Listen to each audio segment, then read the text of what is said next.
Today we are going to do the acid-base titration.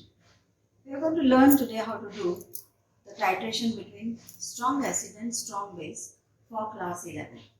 I am Anjali Chigai and you are watching my channel Colorful Chemistry.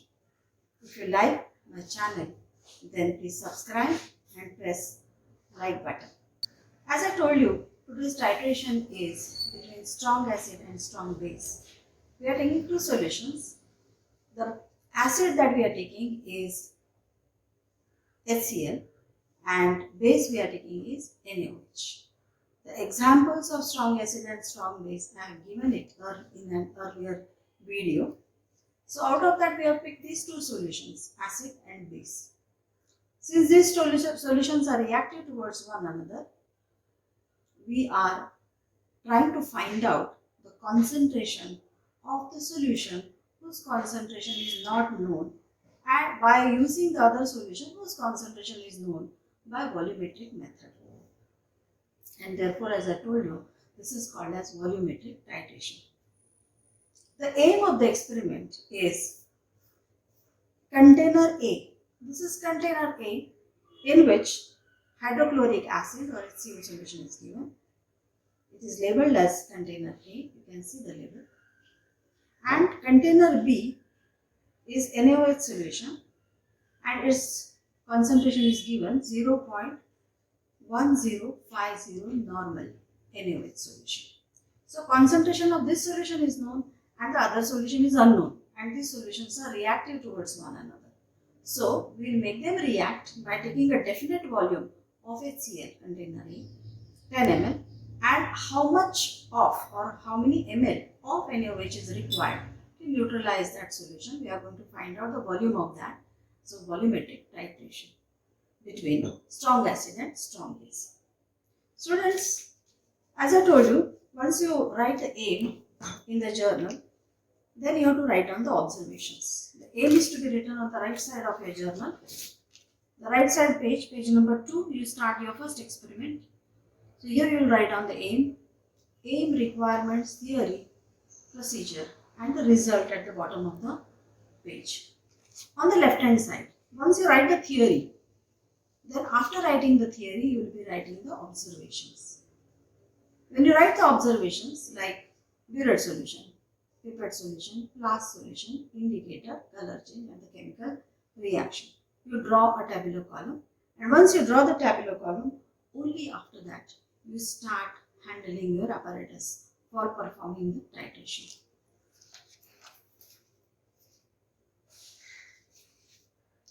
In any titration, the first step is to wash all the apparatus which are given to you, supplied to you, or you are going to use with water. So we have got a Biuret, we have got a pipette, we have got two conical flasks here, and we have got beakers which we will be using, and these are the given solutions which we will be using for titration. The Biuret stand is kept little away, so you have to pull the Biuret stands in front. But how front? Oh, you shouldn't be leaning on the table that much. So you leave 4 finger gap between the rim of the table and the Biuret stand, and that much you pull it in front. Remove the pipette and keep it aside. Okay, and let the Biuret be on the Biuret stand only. The first step is to wash all your apparatus. So this is a plastic beaker, 250 ml beaker, in which you will collect water from the basin. So collect the water from this sink or from the tap. Don't wash your apparatus directly into the sink, because suppose if I do this, if I take a conical flask and start washing it here, then this conical flask may hit the ceramic basin and it may break. So we have to avoid breakages in the laboratory as much as possible. We have to work carefully. So washing of the Biurets, pipette, of the conical flask, of the beakers, and the tile. The tile that we are taking is to be kept clean. So when you keep this tile, you wipe it clean. It should be sparkling white, because we have to note down the color change at the end point in the background of this white tile. So the first step is to wash the conical flask. Minimum 3 times you should wash the conical flask with water. You pour little water throw the contents or throw the washings in the sink.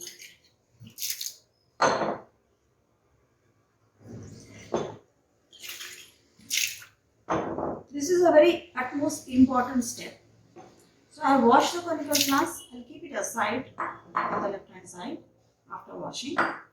Conical flask should be washed with water. The water in the beaker is over, so I will refill it. I need to wash now the other beakers. I don't need this 250 ml beaker. Okay, so I'll keep it aside. I need these 200. I need these two beakers of 100 ml capacity. So I'll wash them.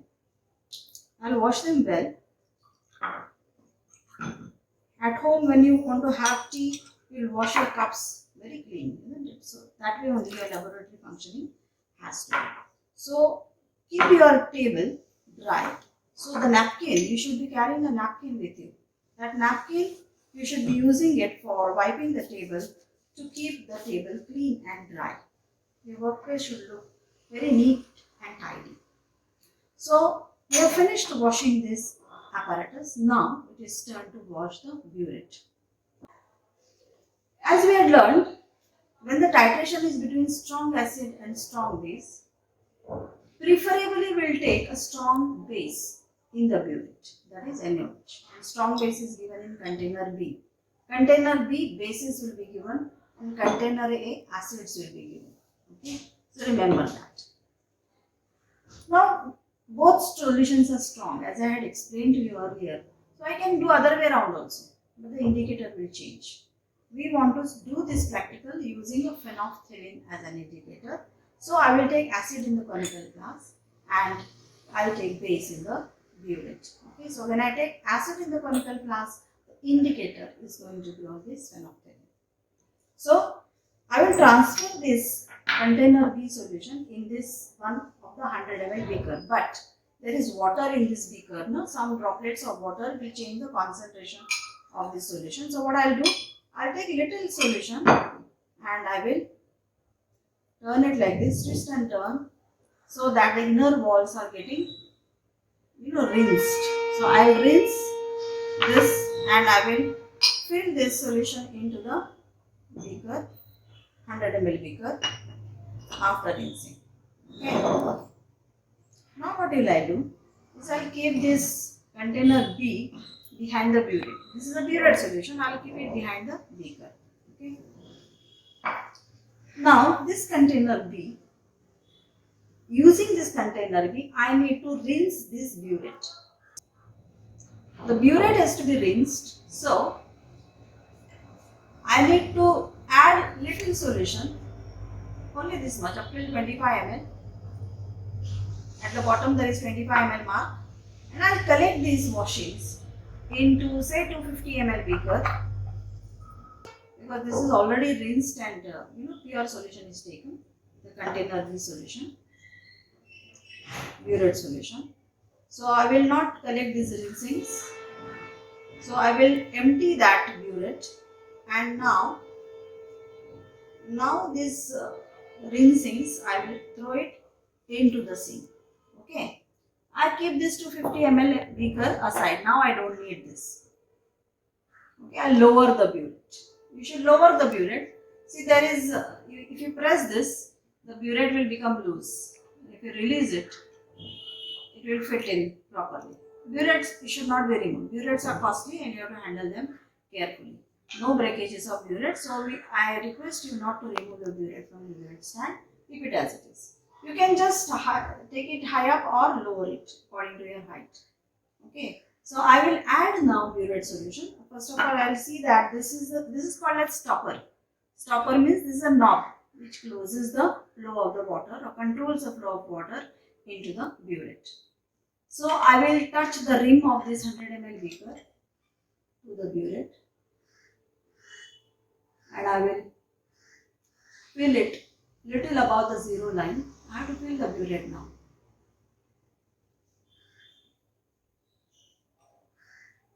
So with the burette, what I have to do? First, wash it with water. Second, rinse it with the corresponding or respective solution which you are going to fill in the burette.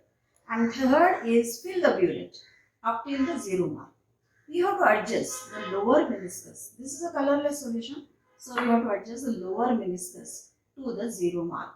Okay. So in the same beaker, because now this is rinsed, etc. No water droplets are there, extra water droplets. Everything is removed. And now I'll allow the solution to run through this nozzle, because in this nozzle, this is called nozzle of the burette. So this nozzle should not have any air gap. So I will allow the solution to run down. I will bring the lower meniscus to the 0 mark, and I have already brought, you can see the 0 level which I have adjusted. Slightly it is come down. So I'll just put 1 drop and again I will adjust it. In the lower meniscus, there are 2 layers in the cylindrical glassware. You can always see the 2 layers of the colorless solution. So you have to adjust the lower level, which is called as lower meniscus. MENISCUS is the spelling. After filling the burette and adjusting the 0 level, this beaker in which I have taken container B solution, I will keep it along with container B behind the burette. So this is how I will organize my work, because everything is looking colorless, all solutions. So you may feel it is water, and by mistake you may throw it, you may mix it. So that should not happen. Now it is turn to wash the pipette, rinse the pipette, and then you have to adjust the lower meniscus of the solution up till this mark, so that up till this mark when you fill the pipette, then it is 10 ml volume. So there is an each line here which goes, circular like this around the pipette. So up till this mark you have to adjust the level of the solution. So how that is to be done, that I am going to teach you. So first step is to wash the pipette. So I will dip this pipette in the beaker which is having water in it, and then this is a rubber bulb. I will make use of this rubber bulb. I will press this with the finger, my thumb, and then in that pressed position only I will apply it, or keep it here, just keep it here, and release the pressure on this bulb of that thumb.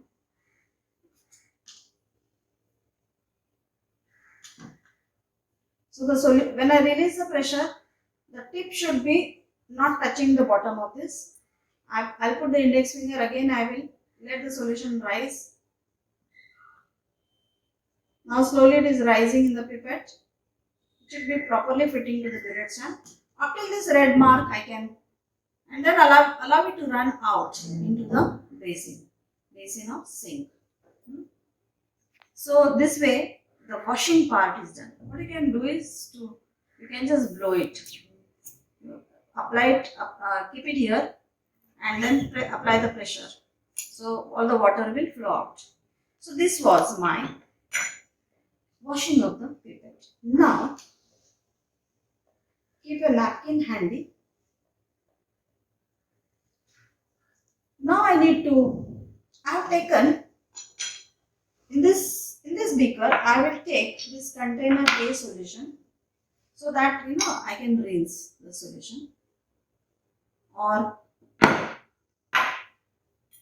I can take this container. Sometimes the solution may be given in this container, sometimes it may be given in such type of beaker also. So I will show you either way. So let's assume that it is given here. So for rinsing, I will again allow the solution to run, to suck the solution inside. When I remove this, I should apply my index finger of the right hand. Again apply it here. Release the pressure on the, you may have to do 2-3 times like this, till it comes till that red mark. Yes, and now you will allow it to run down. So this way the rinsing is done. Rinsing part is done. Okay.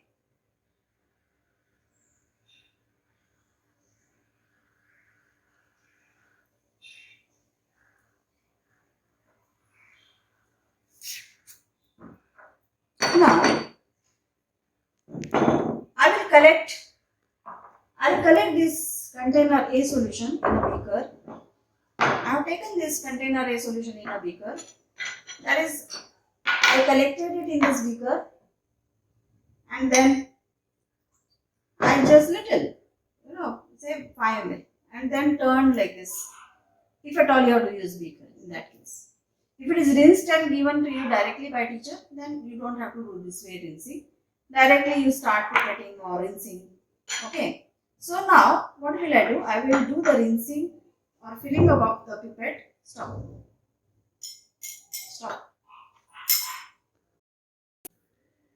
Now I have to fill the solution, pipette solution up till this mark.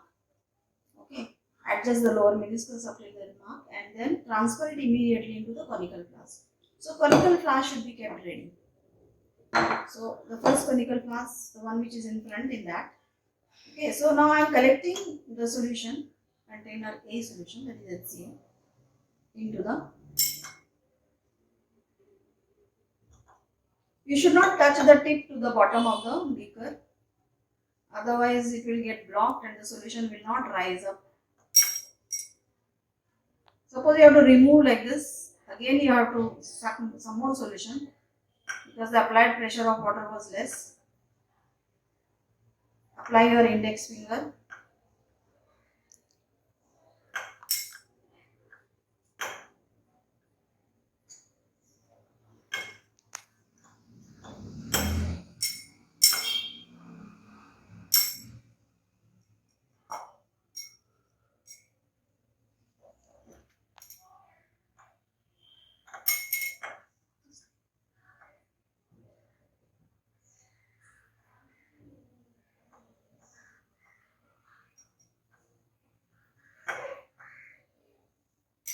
And then release the pressure slightly so that the lower meniscus comes to the.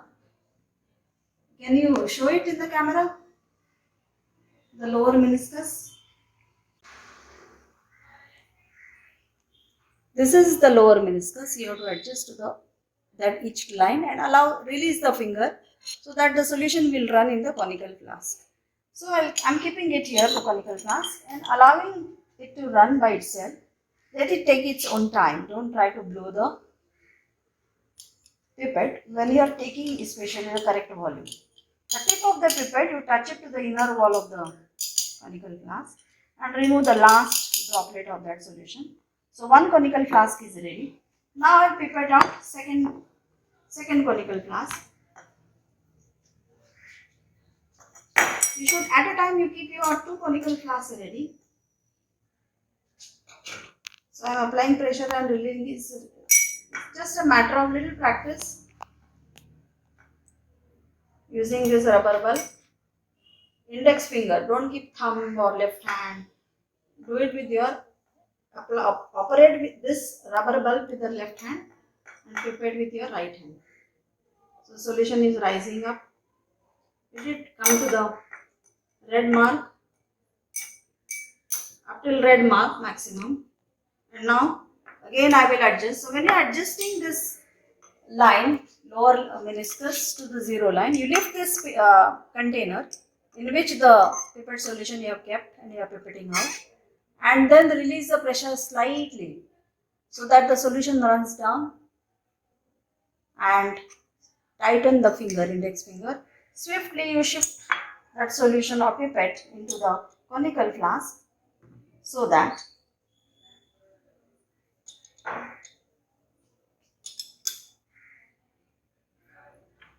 the solution will run down. Now I have removed that index finger because I want the solution to run down in the conical flask. Last drop I will touch it to the inner wall of the pipette and try to remove it. This way it is correct 10 ml. This pipette I will keep it safe like this. It should not fall off. So 2 conical flasks are ready. Once you have pipetted out 10 ml each in the conical flask, 2 conical flasks, and your conical flasks are ready.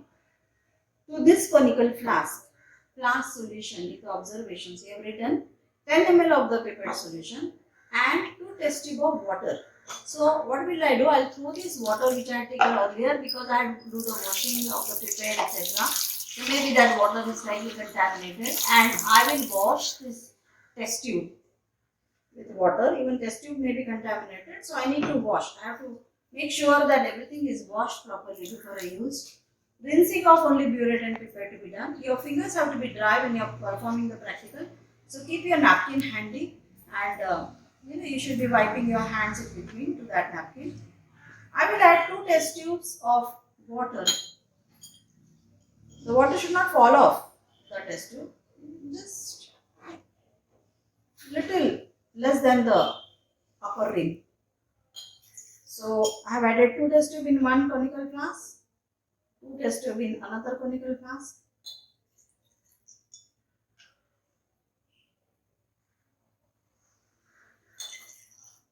So this way, and then I will keep this test tube because I will need it for taking more readings. To this, I need to add indicator, phenolphthalein. I am adding phenolphthalein as an indicator because I have taken acid in the conical flask. So whenever we take acid, whether it is strong or weak, we should use phenolphthalein as an indicator. So phenolphthalein will not be kept on the table. You have to go to the side shelf with your conical flask. Okay. You have to go with your conical flask to the side shelf, and then you have to add phenolphthalein. Okay. So how much of phenolphthalein? Only 2 drops. So you can touch this dropper and watch carefully. Allow only the 2 drops to fall. So to one conical flask I have added second conical flask. Only 2 drops. No, I like to put more drops. No, it is not like that. 2 drops. So both the conical flasks are ready. Stop. Now we are going to do the titration and find out the titer reading. That is, we have taken 10 ml of the pipette solution, added 2 test tubes of water, and now we'll allow the solution to run to take the pilot reading. Pilot reading is to know the range of the reading.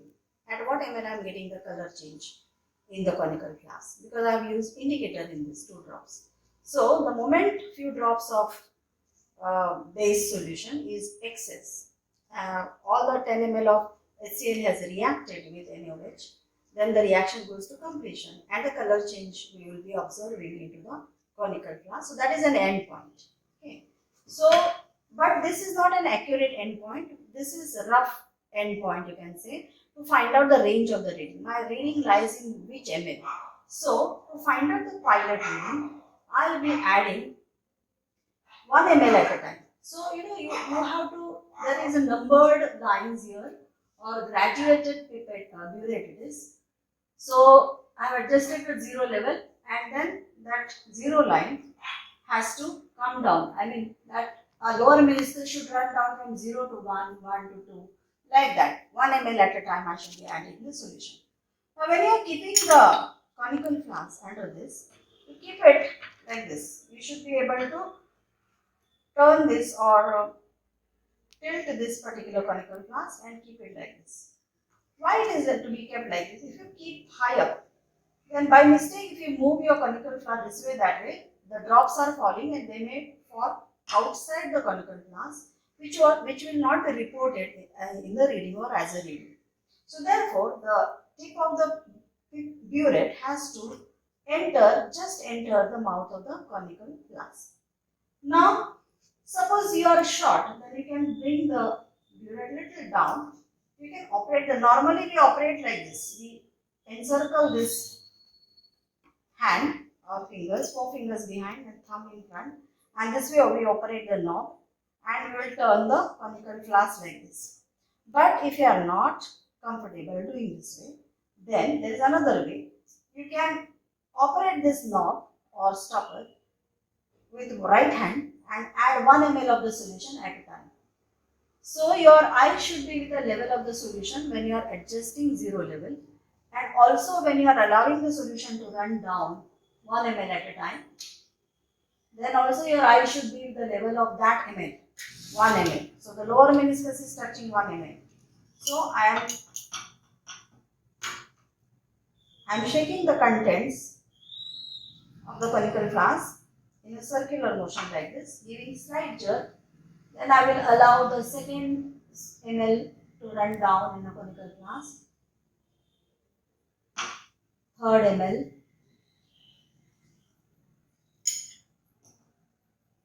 Fourth ml.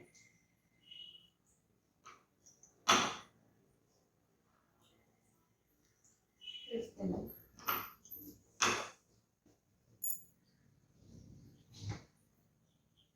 Sixth ml. Seventh ml.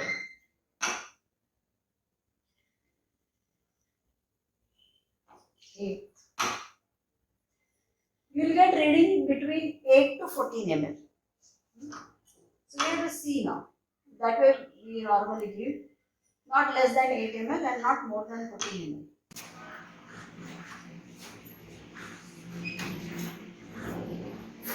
I have added 1 ml of the solution at a time, and I haven't got 12 ml. I have added up till 12 ml now, and now I am adding 13 ml. Let me see. After adding 13 ml, I got a color change. So this is a pilot reading wherein I am getting the color change which is little darker. But that's okay. It's a pilot reading. We are only trying to find out the range of the reading. Okay. So our accurate reading lies between 12 to 13. After that, we have to take accurate reading. To find out the accurate reading, we will have to refill the burette and adjust the zero level, that is, adjust the lower meniscus to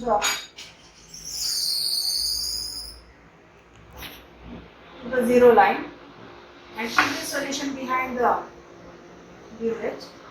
Take the second conical flask, and now for acid-base titration, if you have got pilot reading between 12 to 13, so up till 12 ml, I will allow the solution to run down. So when I am allowing the solution to run down from the burette, the numbers which are written on this graduated burette should be facing ourselves, so that we are able to see the level and note down the reading properly. So up till 12 ml, I will just add the solution directly from the burette. My lower meniscus is touching 12 ml. I will shake the contents of the conical flask by giving a slight jerk in a circular motion. And now, after 12 ml, now my accurate reading, what is my accurate reading, that I need to find out. So I will add only one drop at a time. And which drop is bringing the permanent color change? I will note down that. After every drop, I will shake the contents of the conical flask properly.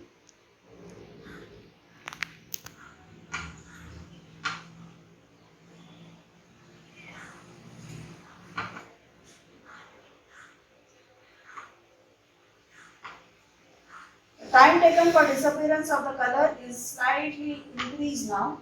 That means we are reaching the end point. That is an indication.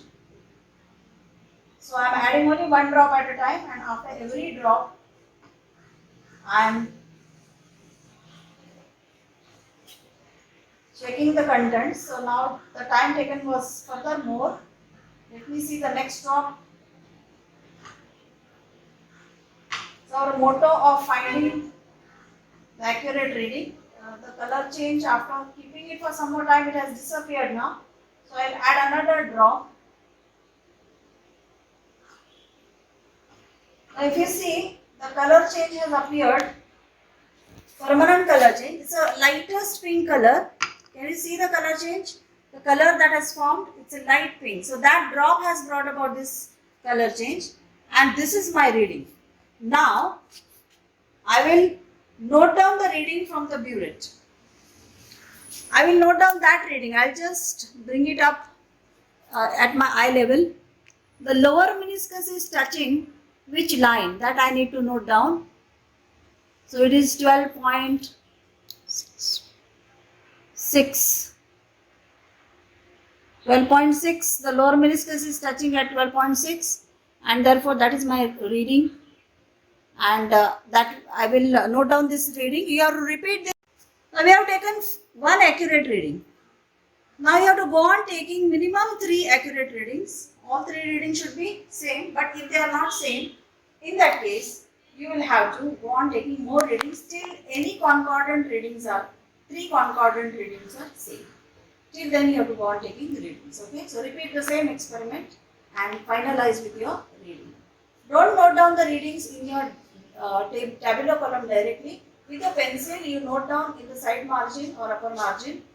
Once the readings which are constant or same, those 3 readings you have to choose, and then you have to write pilot reading and the accurate readings and the mean reading in the tabular column. Take a sign on the mean reading and then proceed with the calculations.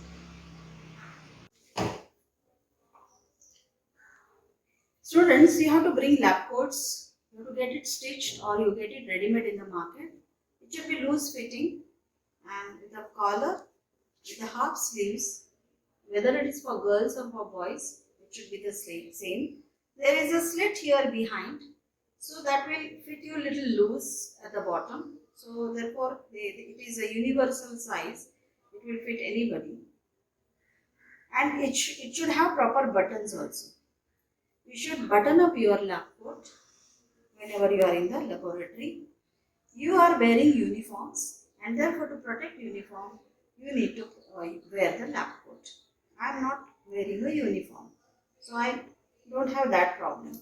But you may not have many uniforms, and therefore you have to use a lab coat always whenever you are entering the laboratory. The moment you enter the laboratory and the table where you are working, there will be a fixed place which will be told to you. That place you have to stand, and then you wear the lab coat and keep your other writing materials ready. Journal and etc. you can keep it in the lockers in these tables below this table that are there, the shelves, the cupboards. You can keep your other things, extra things here underneath. Your bags also can be kept there. Down. You should not forget to get the lab coat. Okay. First week will be exempted, but next week onwards, everybody has to get a lab coat, and you don't have to feel shy to wear the lab coat. As soon as you enter the laboratory, you have to wear a lab coat.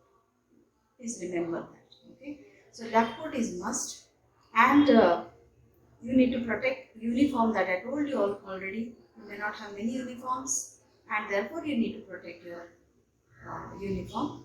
And in the laboratory when you are functioning, there are acids, there are burners, some black stains your uniform might catch, and therefore use lab coats without fail. Thank you.